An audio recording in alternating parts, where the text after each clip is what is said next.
Good morning, ladies and gentlemen. Today we are going to be answering your questions about the brand new MacBook Air. Now, in my previous unboxing, I said this might be the best laptop for college students. So I put up a poll on Instagram and you guys asked a ton of questions and I'm going to try and get through as many as I can. Real quick though, I want to give a huge shout out to the sponsor of today's video, Squarespace. One of the biggest things I've learned throughout my college career is the importance of personal branding and having your own website. Whether you're an artist, a graphic designer, a photographer, or a filmmaker, having an online portfolio easily makes you stand out from the crowd and allows potential clients to see what your portfolio is about so that they can hire you for any potential projects. Now, I've been using Squarespace for over 4 years now, and it is honestly one of the best ways to host your website. Not only is it one of the easiest ways to customize your website exactly how you want it to look, but it also has so many tools and functions that really help your website stand out. There's really no need for any sort of coding, and the best part about it is that you can even host an online store, which has been super important, especially when I run my own businesses. Even if you don't need to host a portfolio, having a personal website is also very important so that if you're trying to apply for a job, you can send them your personal website and they can see all your resume and your accomplishments. Now, if you head to the link in my description and use my code, you can actually get 10% off, so make sure to head to the link in my description after the video. Now, I've been using the MacBook Air for a couple of days now, and there are some things that I can say right off the bat. First off, yes, the battery life is very impressive. With the new M1 chip, Apple has really been able to optimize the performance in this laptop so that you get the best and optimal performance out of the battery. On a single charge, when I've been using it just to surf the web, listen to music, or watch YouTube videos, it has lasted me over a day, which is very impressive. However, if I'm doing extensive video editing or photo editing on Lightroom and Premiere, then I do notice a significant usage of battery, which is only going to be common with any sort of laptop you use. However, there are a couple of questions that I want to dive deeper into, so let's just jump right into it. So the first question says, how are YouTube upload times looking with the M1? Obviously, YouTube upload times really depend on your Wi-Fi speed. However, I have uploaded a video directly from the MacBook Air and it uploaded in about 5 minutes, which is significantly faster than what I would upload on my MacBook Pro. Another question asks, why didn't you get the Pro? Now, as I mentioned in my unboxing, I genuinely think that the MacBook Air is going to be the most budget-friendly and consumer-friendly option for a lot of people out there who are looking to get their first laptop. That's why I decided to get the Air, since I already have the MacBook Pro, and as of right now, I don't think I'm going to be upgrading anytime soon.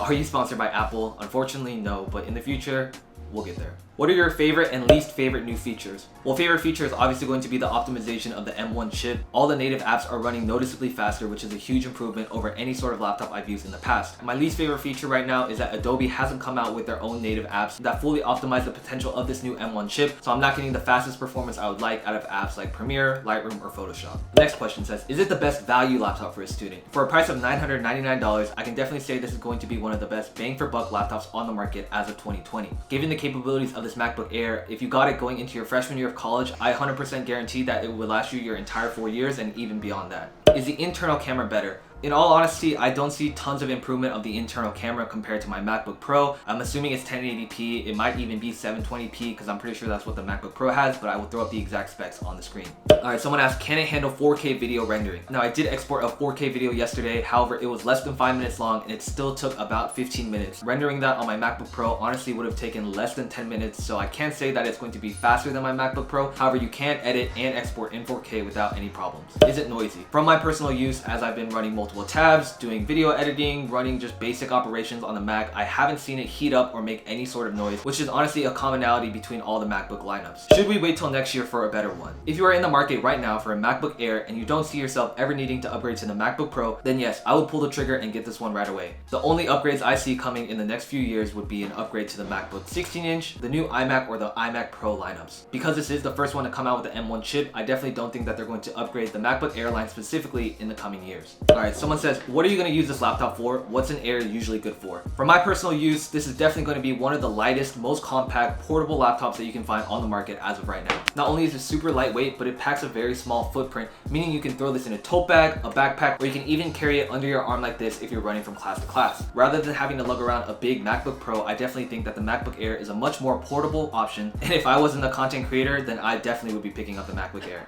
Now, as I'm scrolling through these questions, a common thread that I'm seeing is people are very much debating whether or not they should get the MacBook Air or the MacBook Pro. Now that I've extensively used the MacBook Air for a couple of days, here are my final thoughts. Who is this laptop for? If you're a student in need of a laptop to do some basic web surfing, create presentations every now and then, you want to run Photoshop, Illustrator, Final Cut Pro X, the MacBook Air can 100% handle that all without a problem. However, if you're a content creator, photographer, videographer, and you need to get the best performance out of your laptop because you're editing 4K files, editing raw photos, or doing heavy animations in After Effects, then the MacBook Air is not going to hold up for you. Even while I've been editing 4K footage on the MacBook Air, it hasn't been as responsive as my MacBook Pro, and even things like the export rate or the buffer time are not going to be as impressive as a Pro lineup. However, given that this is the very base model of the MacBook Air without any upgrades, I can definitely see if you upgraded the RAM and a little bit of storage that the MacBook Air could become a power horse for you. However, that isn't the case for a majority of people. Students specifically are really just looking for the best compact, lightweight laptop to go to, and there really isn't one I can recommend more than the MacBook Air. The only downside I can really say is that the screen is pretty small now that I've been editing on a 15-inch MacBook Pro or when I edit using my widescreen monitor. However, for general usage, if I'm typing an essay or reading an article or attending a Zoom meeting, then the screen size is actually perfect. Guys, I hope you enjoyed this quick Q&A about the MacBook Air. Definitely let me know what you guys thought in the comments down below, and as always folks,